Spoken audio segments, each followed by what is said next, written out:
மலேசியாவில் குடியேற்ற குற்றங்களை செய்த வெளிநாட்டினர் குறைந்த அபராதம் செலுத்துவதன் மூலம் தாங்களாக முன்வந்து சொந்த நாடுகளுக்கு திரும்புவதற்கான வாய்ப்பை பயன்படுத்திக் கொள்வதில் தீவிர முனைப்பு காட்டி வருகின்றனர்.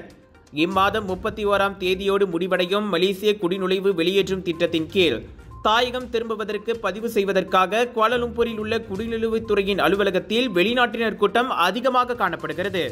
மார்ச் 1ஆம் தேதி தொடங்கப்பட்ட இந்த நடவடிக்கையினால் குடியேற்ற குற்றங்களை செய்த வெளிநாட்டவர்களுக்கு குறைக்கப்பட்ட 300 முதல் 500 ரிங்கிட் வரையிலான அபராதத்தை செலுத்தும் திட்டத்தின் மூலம் வெளிநாட்டவர்கள் தாங்களாகவே முன்வந்து தங்களது தாயகத்திற்கு திரும்ப அனுமதிக்கிறது. வெளிநாட்டினர், குறிப்பாக இந்தோனேசியா மற்றும் வங்காளதேசத்தைச் சேர்ந்த சட்டவிரோத குடியேறிகள் குடிநுழைவு அலுவலகத்தில் காலை 8 மணிக்கே வரிசையில் நிற்கும் காணொலியை ஊடகங்கள் வெளியிட்டன.